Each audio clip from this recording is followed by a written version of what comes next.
Abel, boa noite, Zé Henrique, Rádio Energia 97. Hoje eu vi a emoção do jovem Vanderlan e do Gabriel Menino. Como você se sente revelando tantos jogadores bons? É lógico, a necessidade de colocar o rapaz para jogar, mas ele sai emocionado, chorando por uma assistência, uma partida difícil, e o menino, por tudo que passou com ele marca o gol da vitória com um cruzamento de um menino que está subindo agora da base. É algo muito emocionante que mexeu também muito com o torcedor palmeirense. Olha, boa tarde em primeiro lugar. A prova de que nós confiamos no menino é que quando se lesionou o Jailson, nós não fomos buscar nenhum jogador. A prova de que nós acreditamos no menino, porque seria fácil, porque perdemos um jogador, íamos buscar outro, porque ele lesionou-se, o Jailson, e nós lesionou-se, é menos um. E para as pessoas que isto é uma prova daquilo que nós acreditamos nos nossos jogadores, e vamos lhe dar provas, e vamos dar oportunidades. Depois cabe-lhe a eles fazer o caminho. Portanto, o menino, não há dúvidas nisso, nós não fomos buscar nenhum 8, mesmo o próprio Jailson tendo-se lesionado, nós fomos buscar ninguém. Sobre o Vanderlan, o caminho natural, eu estou aqui há 2 anos e ele estreou-se connosco na Libertadores. E por mérito próprio, hoje é o número 2. Por mérito próprio, hoje é o número 2. Amanhã não sei. Hoje é o número 2. Porque no futebol nós sabemos que há lesões, há castigos, há meritocracia. E é verdade, o Jorge lesionou-se, fez 2 jogos muito bons e eu gosto, e os jogadores têm que saber disso. Gosto do Jorge, gosto de Piquerez e gosto do Vanderlan. E dentro desta hierarquia destes 3, há umas alturas em que o Piquerez é o número 1, o Jorge era o número 2 e o Vanderlan é o número 3. Hoje, daqui a uma semana ou 15 dias, não sei, hoje ele é o número 2. Portanto, mérito do trabalho dele, mérito da formação, porque é um moleque que já está aqui há muito tempo e tem cabeça, é muito predestinado, ele treina muito e bem em qualquer posição, ele faz de zagueiro, faz de lateral e acaba por ser, esses 2 jogadores acabam por fazer uma jogada coletiva, certo, mas onde esses 2 jogadores estão envolvidos e é fruto do trabalho deles. Abel, boa noite. É claro que todo jogo de futebol tem 2 times e as ações de um time elas sofrem influência do que o outro time faz, né? E eu estou falando isso porque quando a gente viu a escalação estava muito claro que o Internacional ia tentar fazer uma marcação mais baixa, negando espaços ao Palmeiras para sair em velocidade, e também ficou claro no intervalo que o Internacional ia mudar a sua postura, tentar jogar um pouquinho mais. Queria que você falasse como é que você planejou o Palmeiras para reagir a esses 2 cenários do Internacional e qual foi a participação do Palmeiras, das ideias do Palmeiras para que o jogo ganhasse essa configuração. Primeiro tempo empurrando o Inter para trás e o segundo tempo com o Inter um pouco mais presente no campo de ataque em relação ao primeiro. Obrigado. Olha, o Mano Menezes é um excelente treinador. É uma equipa muito bem organizada. Há quem confunda organização com ser retranqueiro. É uma equipa muito organizada, quer defensivamente, quer ofensivamente, e que veio aqui e em função de algumas ausências acabou por tirar o seu meio atacante e meteu o Wanderson, mais um médio, tirou o seu ponta de lança de raiz, ele tinha 2 no banco, 2 pontas de lança, e acabou por jogar com um jogador mais veloz. Ocupou o meio campo com 4 jogadores e criou-nos algumas dificuldades, sobretudo na segunda parte. Na primeira parte eu acho que nós entramos muito bem, a nossa intenção, porque sabíamos que íamos sofrer nos últimos 20 minutos, porque vínhamos com um desgaste físico muito grande. A nossa equipa entrou a 70% da bateria, né? Porque não há como recuperar.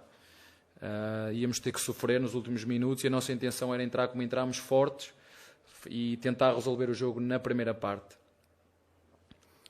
Eu ainda gostava de perguntar se o frame, né? Onde é que pararam o frame? Né? Eu só espero e desejo que este campeonato seja resolvido dentro das 4 linhas pelas 2 equipas que têm que ser protagonistas, e não por uma terceira. É só isso que eu espero. é que o campeonato seja resolvido nem pelo VAR, nem pelos árbitros, seja resolvido pelas equipas dentro do campo. Eu começo a ver muita confusão com o VAR. Né? Golos que são validados, volta atrás, vai ao VAR, se tocou neste jogador ou naquele. O VAR só tem que entrar quando é algo escandaloso.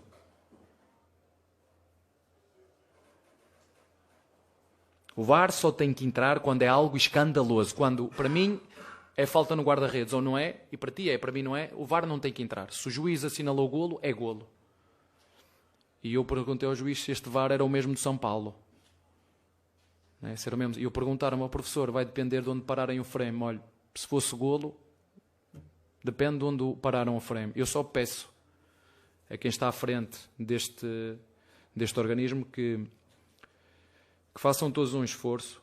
Eu não sei se eles também estão cansados, porque realmente é muito jogo, quer para nós, quer para os jogadores, para os treinadores, para os árbitros também, é muito jogo, e como nós nos sentimos cansados, eles também têm esse direito de se sentir cansados. Portanto, só espero que este campeonato seja resolvido dentro das 4 linhas, pelos intervenientes certos. É só isso que eu espero. Abel, eu queria apelar para a tua sensibilidade, você que se preocupa muito com o lado humano dos jogadores, de quem trabalha com você, o que aconteceu com o Renan, o acidente de carro, um garoto acabou matando uma outra pessoa, como é que isso serve de exemplo, o que você pensa de tudo que aconteceu? Olha, as minhas primeiras palavras queria que fosse de sincero e profundo pesar e sentimento para a família da vítima, porque de facto é impossível nós recuperarmos o que aconteceu, e o pai daquela família, é impossível. Segundo, todos nós, quando cometemos alguma coisa de mal, temos de estar preparados para as consequências. E terceiro, eu acredito na justiça, e ela tem que ser apurada, e é por isso que ela existe.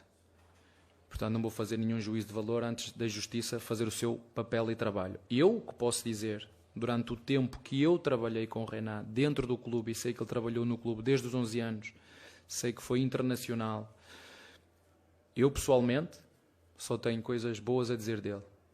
E não me vou alongar muito mais nisto. Ele está no clube desde os 11 anos. E, portanto, é o meu comentário que eu tenho a fazer em relação a isso, e não vou comentar muito mais, a não ser, como te disse, dar os meus profundos sentimentos à família da vítima. Abel, boa noite. O Palmeiras agora terá uma semana cheia pela frente, né, depois de tantos jogos. Como que você já planeja trabalhar essa semana, e já sabendo também que o próximo adversário, o Ceará, joga num gramado que, como vocês já tiveram a prova quando enfrentaram Fortaleza, é um campo muito ruim, que tem algumas dificuldades para as equipes que querem jogar futebol? Mas ninguém quer saber disso. Ninguém quer saber do gramado, ninguém quer saber das viagens, ninguém quer saber do tempo de recuperação, ninguém quer saber. Portanto, vamos fazer o melhor que conseguirmos dentro dos recursos que dispomos. Mas só isso. Já vi que essa luta é uma luta perdida, né? Já desde o tempo de Tele Santana. Portanto, eu com isso não vou perder mais tempo com isso. É uma luta perdida. Há quem não queira ir com isto para a frente, e nem vejo a comunicação social tampouco a fazer força, a refletir sobre questões mais profundas. Não há interesse na comunicação falar sobre este tipo de questões. E, portanto, independentemente de como esteja o relevado, independentemente da viagem de 4 horas, independentemente do calor, né, vamos fazer o que fizemos até agora. Que a única coisa que eu peço aos nossos jogadores é darem o melhor deles, seja onde for, seja contra quem for, e jogar para vencer. E é isso que nós vamos fazer. Mesmo jogando com as pilhas a 70%, como foi hoje. Depois chegar ao final, fazer juízo, isto e aquilo, é desumano o que nós fazemos com estes jogadores, mas ninguém quer saber. Vocês já viram algum estudo feito sobre o número de lesões que existe neste campeonato? Alguém tem interesse nisso? Alguém faz esse estudo? Não querem saber. Portanto, se não querem saber, vamos todos. Vida que segue, não é? Vida que segue. Então, tudo bem. Boa noite, Miguel Salek, Rede Nacional de Notícias. Queria que você falasse sobre a torcida que, depois do gol de empate, como você já disse antes, que o Chiqueiro pegou fogo e ficou cada vez mais, ficou muito inflamado de uma forma pouco antes, já vista, mas pouco antes vista nesses últimos jogos, né? E falasse também da campanha dos 39 pontos, você fala no seu livro lá da campanha com G8, G11, 15 e 24 pontos. Qual o seu panorama de avaliação disso? O que você acha que tem que melhorar para frente? Obrigado. Muito boa pergunta. Obrigado pela pergunta que fizeste. E obrigado aos nossos torcedores por acreditarem na equipa até o fim. Acho que hoje, sem o apoio deles, mesmo sofrendo o golo, nos ajudaram. Fomos buscar energias onde eu acho que nós não tínhamos. E isso fez com que os nossos jogadores acreditassem até o fim. Sendo que na segunda parte o nosso adversário criou 2, 3 oportunidades muito boas para fazer golo. E com sorte, não é? Com sorte, o nosso, ou como vocês quiserem chamar, com sorte, uma delas bateu na trave e 2 competência do nosso goleiro, porque aí é competência, aí não é sorte, é competência. Nós também metemos 2 na do nosso adversário. O Dudu também teve uma grande defesa do goleiro, mas acho que foi um bom jogo onde o Internacional na segunda parte cresceu, não podemos mentir, cresceu, e foi, na minha opinião, pelas capacidades físicas, mais mobilidade, mais dinâmica, mais frescos para poder tomar boas decisões, e nós com a nossa alma, com o nosso coração, com a ajuda dos nossos torcedores, ganhamos porque acreditamos até ao fim. E, na minha opinião, com alguma felicidade, mas pelo que fizemos na primeira parte e durante o jogo todo, de forma mais justa, na minha opinião. Em relação aos pontos, eu já vos disse, a nossa batalha este ano é jogo a jogo. Jogo a jogo, jogar para os 3 pontos. Eu disse-vos também que não sabia como é que a equipa ia reagir, já disse isso muitas vezes, em função do calendário, em função de jogos. Perdemos muitos jogadores, temos vários jogadores fora por lesões, mas como nós temos, outras equipas também os têm.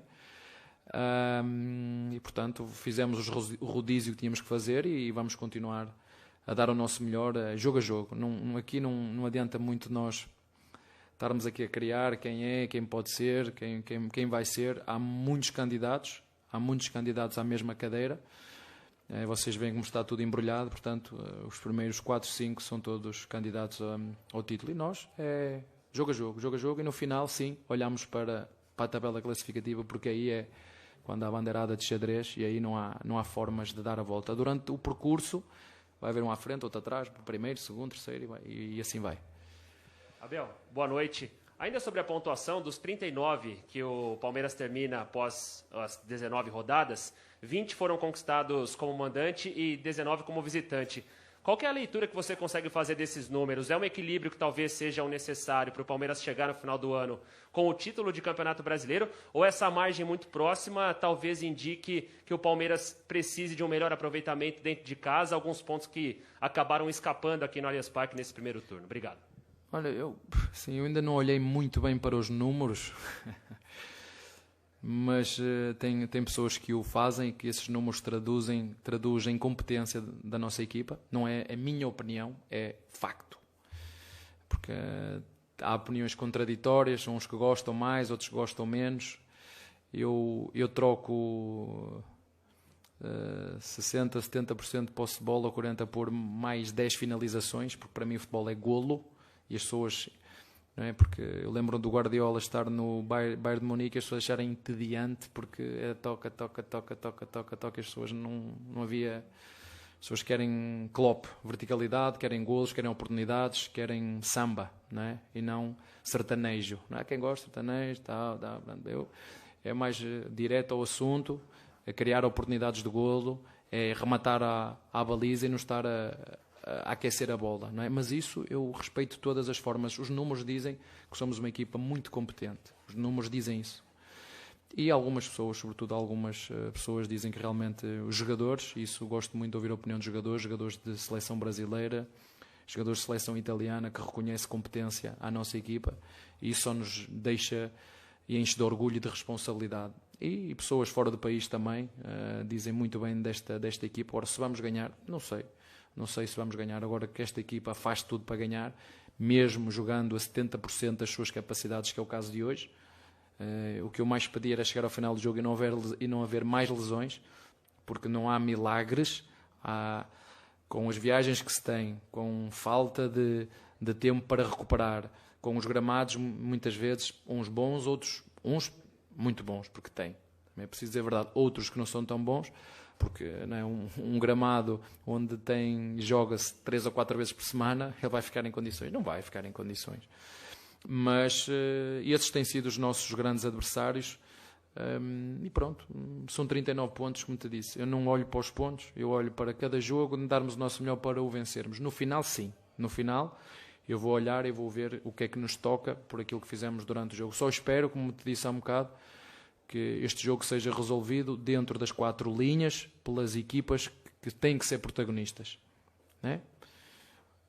Só isso. Eu só espero que não haja nenhuma equipa protagonista, a terceira que seja a protagonista.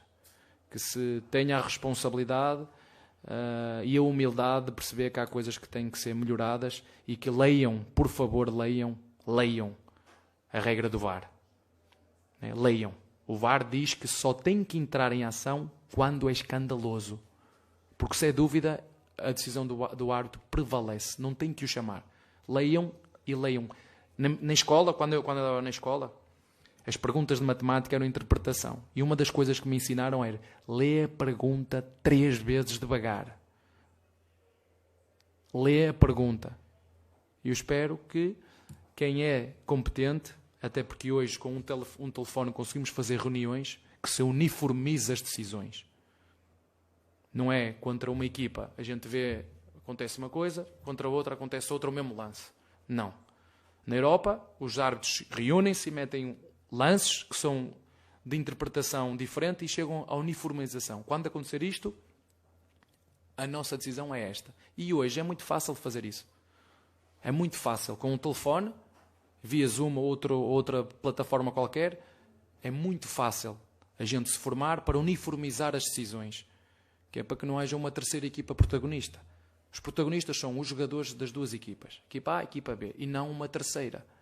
E é só isso que eu peço. É que não seja uma terceira equipa a ser protagonista deste campeonato. Abel, boa noite. Enzo Pedotti da Rádio Prorrogação. Eu queria saber sobre reforços, mas não só reforços contratados como o Merentiel e o Lopes. O Vanderlan hoje foi um grande reforço, não sei se você já falou, mas eu cheguei agora há pouco, peço perdão se você puder Estás repetir. perdoado. Como pediste perdão, estás perdoado. Obrigado. E, além disso, queria saber um pouco sobre a queda do Veiga. Se atribui também ao calendário, a queda dos jogos, porque depois da lesão ele tem jogado abaixo do nível que a gente sabe que ele pode. Falaste bem.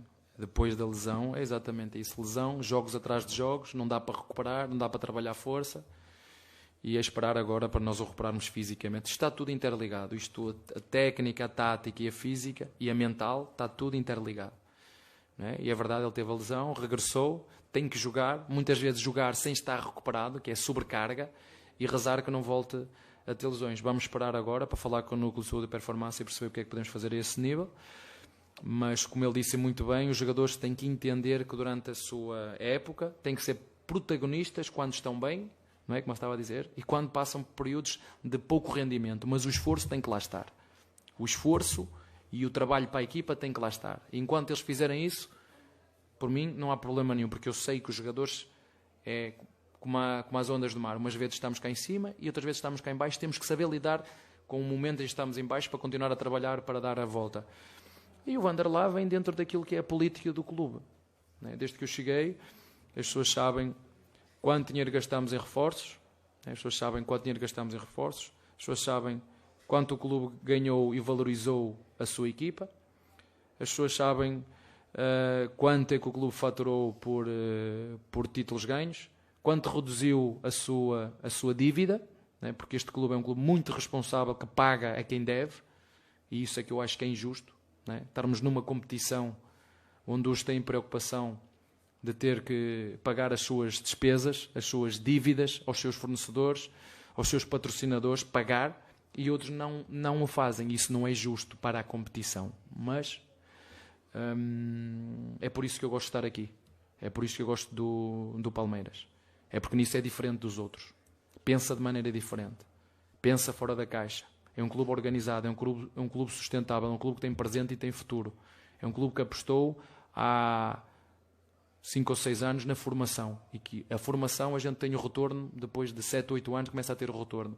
E os jogadores que demonstrarem durante a semana e de forma consistente que podem pertencer à equipa principal, eles vão ter a oportunidade. Aqueles que for preciso emprestar e rodar e voltar depois, porque a receita não é igual para todos. Não é, é da base, jogou muito bem no sub-20 ou no sub-17, vai chegar aqui e vai dar. Não sei. Vai depender deles e do trabalho deles. O Vanderlá, tu me disse, são 2 anos. Ele, quando nós chegamos aqui, ele estreou-se na Libertadores, não estavas aqui na pergunta há pouquinho, e por mérito próprio, pela forma. Há uma coisa que os jogadores têm que ter. No futebol, se não houver intensidade e vontade, esqueçam a técnica. E são essas equipas que ganham. Não adianta circo. Esqueçam isso. Circo, já vai o tempo em que os jogadores resolviam os jogos sozinhos. Hoje, todos os clubes têm bons treinadores, todos os clubes têm núcleos de saúde e performance, todos os clubes têm condições para dar aos seus profissionais. Hoje o que faz a diferença são as capacidades volitivas. É quem tem mais vontade, quem tem mais fome. Esses são os que ganham. E a minha função não é reunir os melhores jogadores. É fazer a melhor equipa. Nem sempre os melhores jogadores fazem a melhor equipa. Esse é que é o segredo das equipas que ganham mais vezes ou que estão sempre nas finais. São equipas.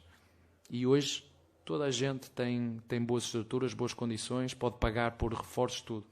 Isso não é sinónimo de vitórias. E eu acredito que com uma equipa forte, um elenco forte, onde todos trabalham para os interesses da equipa, esteja mais próximo de ganhar. E também não conheço nenhuma equipa que só ganhe. Abel, boa noite. Você, durante a entrevista, falou que o time dessa vez estava com mais ou menos 70% da bateria e que nos últimos 20 minutos vocês já imaginavam que o time sofreria. E aí, mais ou menos nesse momento, você faz uma troca que alguns torcedores não entenderam, que saiu o Dudu entre o Wesley. Eu queria saber, primeiro, se isso faz parte desse seu plano, dessa avaliação física da equipe. E uma segunda pergunta, vocês agora vão jogar no sábado, né? Você vai ter um tempo aí que é meio raro para você para trabalhar. Qual que vai ser o principal foco? O que vocês estão planejando assim, nesse momento que a gente vê que a equipe está um pouco mais desgastada? Qual que vai ser o grande foco de vocês nessa semana quase cheia aí que vocês vão ter de treino? Olha, reparem, não sou eu, se vocês virem as substituições dos grandes treinadores e dos treinadores brasileiros, os jogadores são aceleradores de jogo, os pontas são aceleradores de jogo. E a partir de determinada altura começam a perder energia e só começam a jogar com bola. E vocês reparam, as melhores equipas, os primeiros jogadores a sair, centroavante, pontas, são os jogadores que é refrescar a equipa, é refrescar. Senão, então eu só tinha 11 jogadores. Dizia, presidente, só quero 11 jogadores e jogam sempre os mesmos. Não é assim que funciona. Hoje jogas tu, amanhã joga o outro e nós queremos rendimento, produção, golos. E, portanto, em relação a isso, faz parte, para mim é perfeitamente normal, aos 60, 70 minutos, ter que trocar os pontas. Não é? Mas é comigo e é com toda a gente. São aceleradores de jogo. Chega uma altura que não há energia, não chega a ficar ali à espera que a bola me chegue para eu de resolver. Porque é preciso para a frente e para trás. E o golo acaba por surgir num envolvimento Wesley com o Vanderlá, isto para um bocadinho contradizer o que está a dizer. O futebol não é tirou este, meteu aquele e foi. Não é assim que funciona. Nós temos que olhar para a equipa, a equipa está a precisar de energia, a equipa estava cansada já, e eu sabia disso. E a outra pergunta era, desculpa? O que você planeja agora nesses 5 dias que você vai ter de trabalho até o próximo? Eu acho que até vou ficar maluco, não é? Com esta semana vai parecer um mês, não é? Não sei, agora é descansar, porque nós precisamos mesmo muito descansar, física e mentalmente, sobretudo mentalmente, porque é muito desgastante, e depois voltarmos quarta-feira outra vez, todos prontos para continuar a nossa caminhada, porque vai ser dura, vai ser difícil. Há muitos candidatos à mesma cadeira e, como te disse, é procurar em cada jogo e em cada treino, ou sobretudo em cada treino, nos prepararmos para o jogo seguinte. Boa noite, Abel. Rodrigo Fragoso, TNT Esportes aqui. Abel, na publicação da comissão técnica, no livro que vocês publicaram, há um termo sobre jogadores bolsa, que vocês trabalham como formação do elenco. Queria que você explicasse esse termo para quem não teve a oportunidade de fazer a leitura do livro, e queria te perguntar quais são esses atletas e se o Endrick hoje é um jogador bolsa dentro do elenco ou ele ainda não entrou nesse patamar. Olha, isso já vem desde o tempo do Braga, né? O Braga não ganhou títulos com esta equipe técnica, mas ganhou muito dinheiro. O PAOK também não ganhou títulos, mas ganhou muito dinheiro.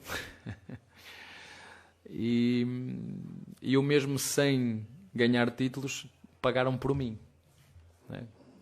O PAOK teve que pagar 3 milhões de euros, o Palmeiras pagou perto disso, mais as Libertadores que ganhamos temos que... E o Palmeiras e eu devolver dinheiro ainda, pagar ainda ao PAOK. E essa questão de bolsa tem muito a ver com isso, tem a ver com a aposta na formação. E a aposta na formação é metê-los num contexto de exigência muito maior. Porque, com todo respeito pelos moleques de sub-17 e sub-20, existe uma escada e um degrau muito grande aqui no Brasil. Aqui. Tu na Europa tens equipa A, equipa B, sub-23 e sub-19. Okay? 4. Equipa A, equipa B, sub-23 e 19. Tem 4. E aqui tu passas do sub-19 para a equipa A. Saltas 2 degraus. Então a forma que nós temos, quer no Braga, quer no PAOK, quer aqui, foi quando chegámos aqui, já havia uma aposta do Palmeiras em jogadores da formação. O Patrick, o Renan, o Menino, o Danilo, já vinha com o Luxemburgo e que pagou por isso. Porque apostar na formação tem os seus riscos e pagou por isso. Pagou, porque quando se aposta na formação... Há coisas que nós vamos comprometer, muitas vezes os resultados esportivos estamos a apostar na formação. O que é certo é que nós aqui temos esses jogadores bolsa, e nós não é só um, nem dois, são 10. O Fabinho treina connosco diariamente, o Vanderlá treinava connosco diariamente. Todos aqueles jogadores que foram campeões da Copinha, e mérito para o seu treinador, vocês têm que se lembrar o seguinte. No ano anterior já tinham competido nos últimos 3 ou 4 jogos do Brasileirão. Ou seja, foram sujeitos a uma exigência superior. Isto é uma experiência para eles espetacular. Para o Vanderlá, para o Naves, para o Garcia, para o Fabinho, para o Bicalho, para o Gabriel Silva, enfim, todos aqueles que jogaram, que não me estou aqui a lembrar, mas no elenco eram 16, e que nós vamos dando a oportunidade quando temos. Agora, nós temos uma estrutura, temos 22 jogadores, temos 2 jogadores por cada posição, e o terceiro, porque é preciso ter muitos jogadores, é sempre o da base. E quando o da base demonstra, ou surge uma oportunidade porque há lesões, há castigos, ou por mérito, porque às vezes acontece como o Danilo impôs por mérito, se bem que houve ali uma altura a lesão do Filipe Melo. Não é? E o Vanderlá foi igual. O Piquerez lesionou-se, o Jorge de fora, e ele por mérito próprio disse, estou aqui, olha, este é o Vanderlá. Gostam? Gostamos. Precisamos de contratar lateral esquerdo? Se calhar não. Não é? Por mérito dele. Porque tem 2 coisas. Sabe o que é jogar no Palmeiras, está identificado com o clube, sabe quanto pesa esta camisola, e disse uma coisa para mim que é fundamental. Eu quando entro para dentro de campo, eu tenho que deixar tudo lá dentro. Pode não sair o cruzamento, pode não sair o golo, porque hoje saiu tudo, mas pode não sair. Mas a entrega e o esforço é inegociável. E esses miúdos já vêm da base, estes moleques já vêm da base com isso. Não sou eu que os incuto neles, é a base. E isso é fruto do trabalho dos treinadores da formação, é fruto do trabalho dos diretores da formação, e mais uma vez, não é puxar a brasa à sardinha, mas quem quiser saber como se trabalha na formação de forma organizada, com uma ideia e com um fio condutor muito sério, é ver como... Mas o Palmeiras é exemplo em muitas coisas. Não é? É exemplo em muito... Não é só nos títulos. Não é só nos títulos. É exemplo como é que um clube tem que funcionar. Como é que um clube tem que ser responsável. Como é que um clube valoriza os seus funcionários. Como é que um clube valoriza os seus profissionais. É exemplo e tudo. Não é só nos títulos, pois é fácil dizer... Eu antes de chegar, tudo o que eu estou a dizer aqui, o clube já era assim. Antes de eu chegar, o clube já era assim. E por isso é que eu me identifico com o clube. Porque é ético. É um clube ético. E isso, eu identifico-me com esses princípios, com esses valores. E pronto, o facto de ser verde já é... É algo que faz parte da minha vida, não sei porquê, mas é assim. Ok, galera? Fiquem bem. Tchau.